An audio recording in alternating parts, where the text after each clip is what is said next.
Hello everybody, my name is QuazyMan4268 and I am going to tell you why Halo Reach is probably the best Halo out there in my opinion. But before I start, I'm going to tell you a little history I have with Reach. When Reach first came out, I played it non-stop, and I did it because I wanted the Mark V helmet. Mark V helmet, in case you do not know, is decently high rank to get and cost quite a lot of money, 130,000 credits to be exact. And when I finally got it, I had some problems at home. My dad was constantly removing the hard drive out of his Xbox 360, so I decided to go out to get a memory card. And I got a little memory card that was for the original 360. It was a proprietary memory card, and it only held like 256 megabytes, I want to say. So I go to move it to a memory card, and everything was good at first until I noticed, hey, I have all these screenshots, why don't I clear all these screenshots out of the way by deleting them. So in the process, I deleted my save data, which at the time I did not have Xbox Live, so that got rid of my armor, my rank, everything that I had worked so hard to achieve, I had lost. And the only way I would get the Mark V back for the next few years was to mod. And I used a modded profile for a little bit. I never went online because I knew I would get console banned, so I always played offline, which wasn't a problem because I didn't have Xbox Live or internet. So, yeah. So, a year goes by, I finally get Xbox Live. And by that time, I had worked my way back up to a captain, grade 2 probably. And that's basically, you're decently close to Lieutenant Colonel at that point.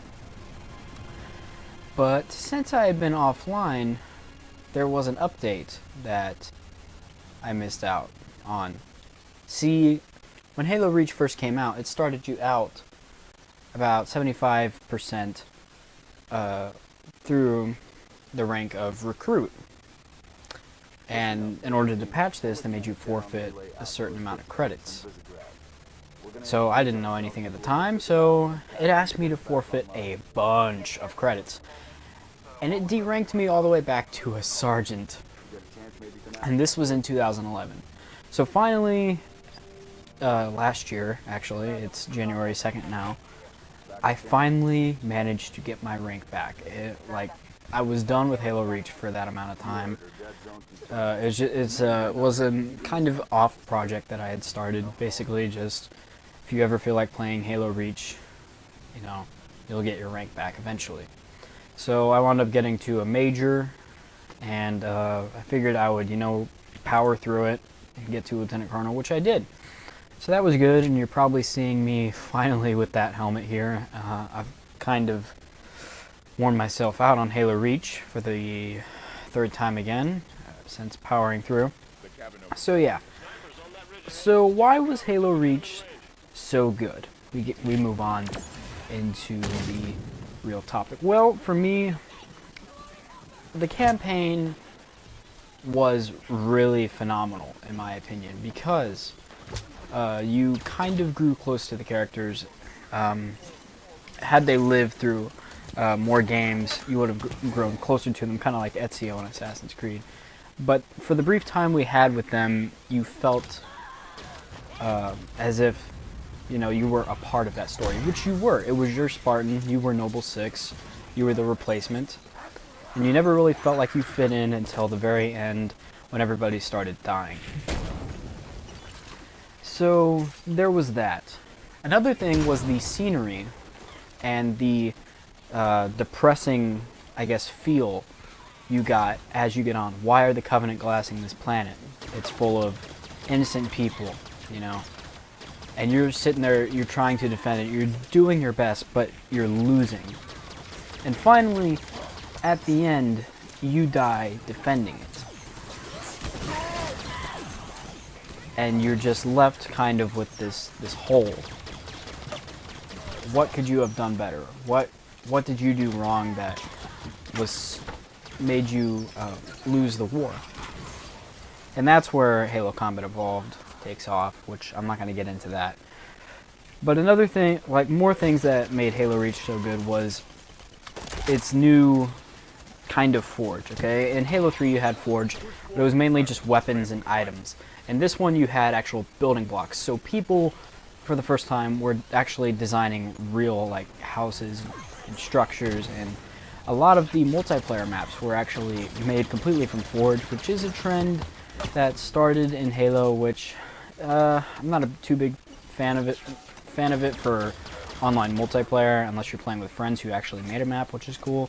But if the developer is getting lazy, but some of the maps, they're alright. So people were designing their houses, they were making machinimas, they were making their own fan films, which really started in Halo 3 with theater mode. And I actually got into this too, but the way I was doing it at the time, I was recording with a phone, which none of those should ever be on YouTube. Ever. So anyway, there was that. And the multiplayer, it brought some new, I guess, elements to the multiplayer. You had armor abilities. Some of them were really good, like the jetpack. Sprint was something we haven't had yet, which shouldn't have been an armor ability, but it is. Also, evade shouldn't have been an armor ability, but it is. Things like the drop shield, which actually restored your health and protected you for a limited amount of time unless people shot through that barrier. Armor lock, which is an ability I am so glad they got rid of,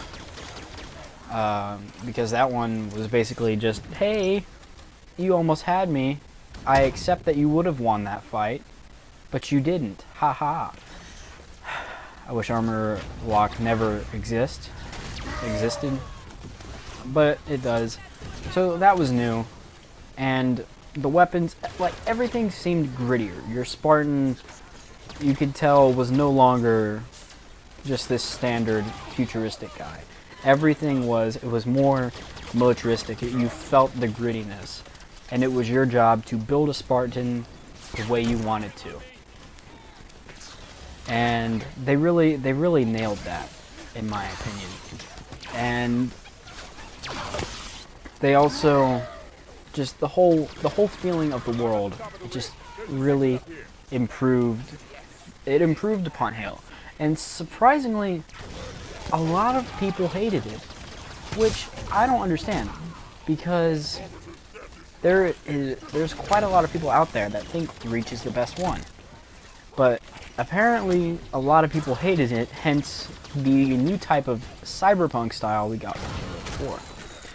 Halo 4, in my opinion, has the best multiplayer of any Halo game, because it's fast-paced, you keep sprint, you have armor abilities, and nothing is too, how do I put this, overpowered.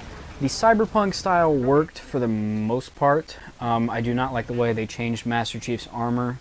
And like in Halo 4, you have to complete the campaign on Legendary to get Mark 6, but it's not even the same version that he's wearing.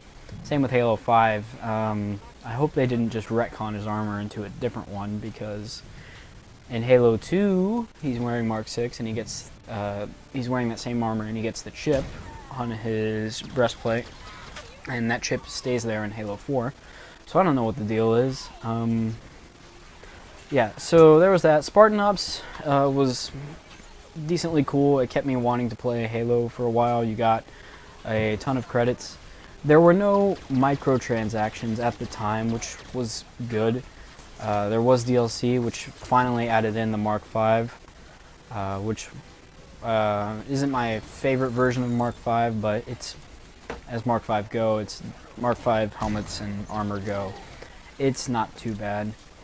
And the campaign, the Forerunners were cool at first, but as you went on, they just seemed kind of boring. Like, they're just pieces of metal that just float there, and that just, it seems lazy to me, because the detail with the Covenant, like, there's actual skin, there's actual muscle and movement. With the Prometheans and the Forerunners, except for the Didact, you get like none of that. It's It's just metal and light. Which was cool at first. The weapons are cool, but it seems lazy because pieces are floating there. That's why I like the Covenant and the Flood and the UNSC, because they're all unique in the same way. And so is the Promethean Forerunner race, but it just seems kind of lazy, and I don't like where they're heading with that. So in Halo 5, at launch, my initial impression was, hey, this is new, this is different in a good way. But as I kept on playing it, I was like, are you kidding me? Like, there's no split screen, you can't system link, the campaign is mediocre at best, there's no Forge at launch, and you have to, what is it? You unlock your armor randomly by microtransactions. If you want to guarantee your armor, you keep buying microtransactions. No. So that put me off about Halo, and I didn't really pick it up until probably like 5 months later as the updates started rolling out. And 343, they've made some pretty interesting decisions. The gambling system, for one, is pretty bad. Like, there's no way of guaranteeing a helmet. It's all completely random, and basically you work and you hope that you may get something. It's exactly like gambling, especially because there's real money. And the game is rated T for teen, and they opened up that age group so kids my age can gamble. So yeah, that pisses me off. But towards the end of 2016, it's 2017 now, and the updates are still rolling out. Has 343 improved Halo? Well, they have and they haven't. All the problems that weaken Halo, they're still there. But they have added in some things, right? They've added new armor, okay? Unfortunately, for a chunk of the population, none of us have this armor because of the gambling system that they have implemented. They have added free DLC and free maps, and they have also added, They've also added Forge mode, which should have been there at launch. They've added a custom game browser, and they've improved some of the mechanics, weapon skins and all that, which in my opinion, okay, weapon skins, like with the rec system, you shouldn't have to unlock, once you unlock something, you should have it forever, like the weapon skins and all that. You shouldn't have to have, oh, you have 4 of these weapons, use them wisely. It shouldn't be like that. It should, I can't believe I'm saying this, it should be like Call of Duty, where once you have it, and it's yours to keep. And people are saying, oh, it's not that bad. And true Halo fans, they're like, no, this is not the Halo I remember. And I am glad that they brought in the Arbor back, but they killed the story, okay? Their marketing for this game was absolutely terrible. They made it seem, oh, what, somebody's gonna die. Master Chief's gone rogue. In a way, he has, but it's not like anything like, oh, he's killing millions of people, we have to stop him. Therefore, Locke was created. And Locke is mediocre at best. The only good person on his team is Buck, because Buck was pre-established in Halo Reach and Halo ODST, and he has a history. We do not have a history with these characters, and they seem bland. Noble Team, you got to know them. They were all of them were different and unique in their own way. Locke's team, which is Osiris, I want to say, very bland. They're just standard soldiers, except for Buck. Buck gets a pass. So it's hard for me to grow a connection with what 343 has built. Okay, Master Chief, since 343 has had their hands on Master Chief, they've created a love story with Cortana and Master Chief, which I was kind of there in the original trilogy, but it wasn't forced on you, like, oh, this is here. But here, Cortana's gone insane, and she, like, is in love with Master Chief, and that's not, while it would be cool, I guess, seeing them together, it's too much for Halo. Where's the Flood? Where's the actual, like, threat? Instead, we now have the AI taking over the universe now, which I guess will be interesting. Just leave out the Prometheans and bring back the Flood.